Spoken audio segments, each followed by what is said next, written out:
Great, thank you, Phil, for those kind words of welcome. And he's already told me that he's stolen my only good joke from the presentation, so it's going to be a serious afternoon.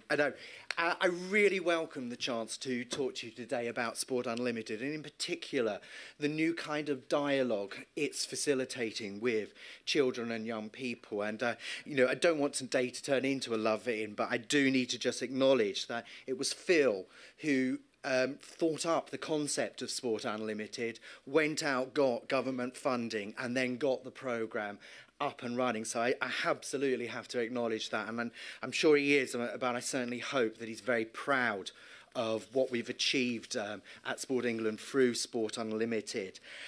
Before I come on and talk about Sport Unlimited, just a little bit of context on Sport England, who we are, what we do.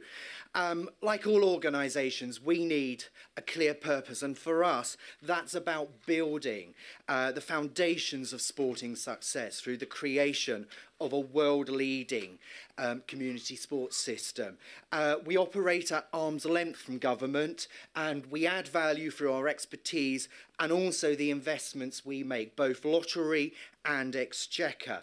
And our work is very much focused around three themes: grow, sustain and excel. And I'll spend just a very few moments just going through what we're trying to do in those three areas. Grow is all about growing sport. It's about all ages, all abilities, whoever you are. And our key target is getting another 1 million people doing more sport by 2012. So that's introducing people to sport for the first time, but getting those doing some sport doing even more.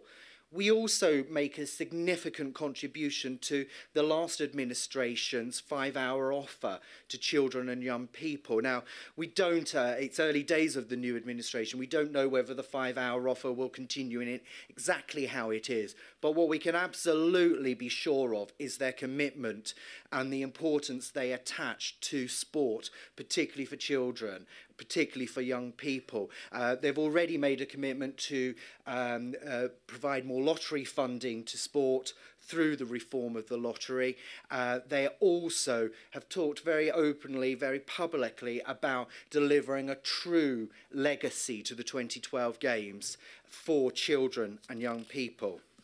The next area is sustain, and quite simply that's about giving those who already do sport a really great experience. So hopefully they'll do more sport and do even more and stay in sport, not drop out at 16 or when they leave universities or when they get older in life.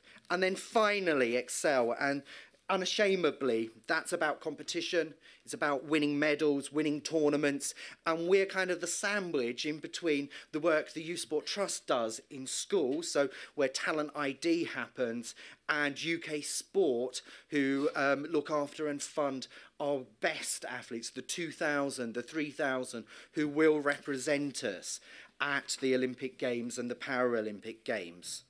So let's come on and look a little bit now at Sport Unlimited. So what is it? First of all, it's a 36 million programme over 3 years, running until March next year. So it's not insignificant, and it's about driving demand and engagement, and it's targeted at what we call the semi-sporty. Now, what do I mean by that?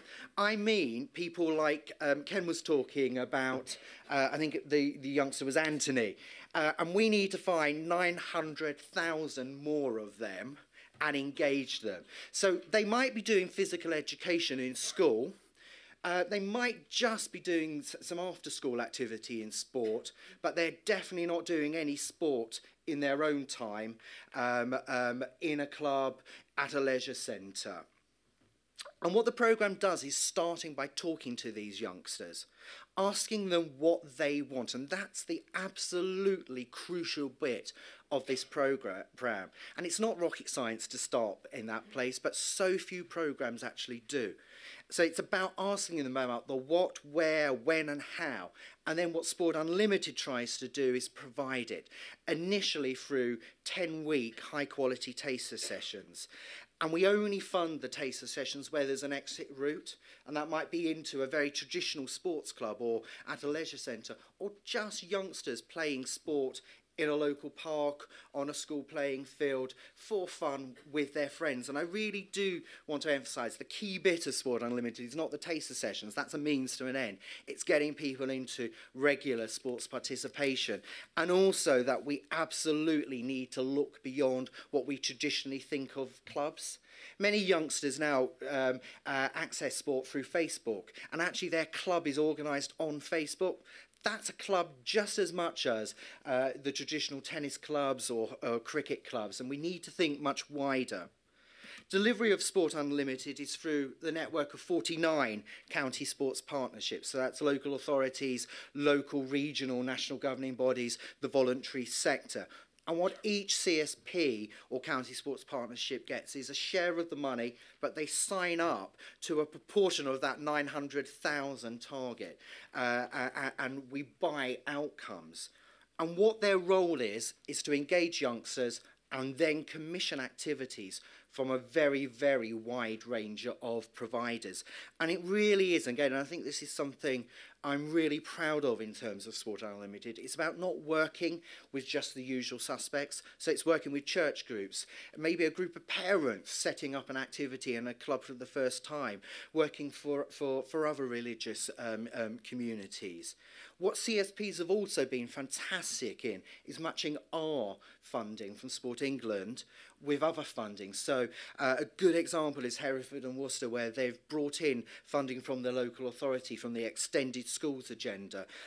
Leicestershire and Rutland have gone to their local primary care trust and also secured it. And when we talk about sport in the context of Sport Unlimited, and you'll see in a moment or two, we're talking really quite broad. It is traditional sports, but it's some of the weird and the wacky as well, from free running to skateboarding to land surfing. And many of the CSPs have been very cruelly trying to get me to do all of that, which, as Phil will know, is no mean task. Let's come on and spend some time thinking about what young people are saying to us. Young people have incredibly strong views about sport. In fact, they have incredibly strong views about anything. And I think Phil talked through how Bucks had engaged, Buckinghamshire had engaged in the kind of Big Brother style of putting them in front of a camera. And that's one of the ways CSPs have done it. They've used tools like Quizdom, or just sitting down in a focus group. So what is it that is stopping young people from participating? What do they see as the barriers? And this slide sets out what young people have told us. And I think what you'll see is there's actually not a huge difference between what girls and boys are telling us. And actually the number one barrier is time. And I think that's really interesting, because actually the bottom line is youngsters do have time. Actually, they're really, really good at managing their time. They're probably better at it than us. So what I think they're saying about time is actually that sport is simply not as compelling as it should be, or as easy to access as it should be, or a priority for them. Even more worrying than just kind of those sentiments, a quarter of the youngsters we've talked to through Sport Unlimited actually said there were no barriers to their participation whatsoever. They simply didn't want to do it. It wasn't that something was stopping them. It wasn't that they didn't have friends to play with. And again, that tells us a really serious message about making sport reach out to them, making it attractive, grabbing their attention. Examples of the sorts of sports which have proved popular. And there are some differences here between what girls have been asking for and what boys are. And there's two things which jump out from these lists for me. First of all, how important television is in influencing what young people want. Ice skating, dancing, of course, through Dancing on Ice and Strictly Come Dancing, have been hugely popular and have been a real, what youngsters have been asking us. When Merlin has been on a Saturday night, archery becomes popular and fencing. And most recently, Glee is driving cheerleading. Cheerleading for boys and girls is probably one of the biggest growth areas in Sport Unlimited.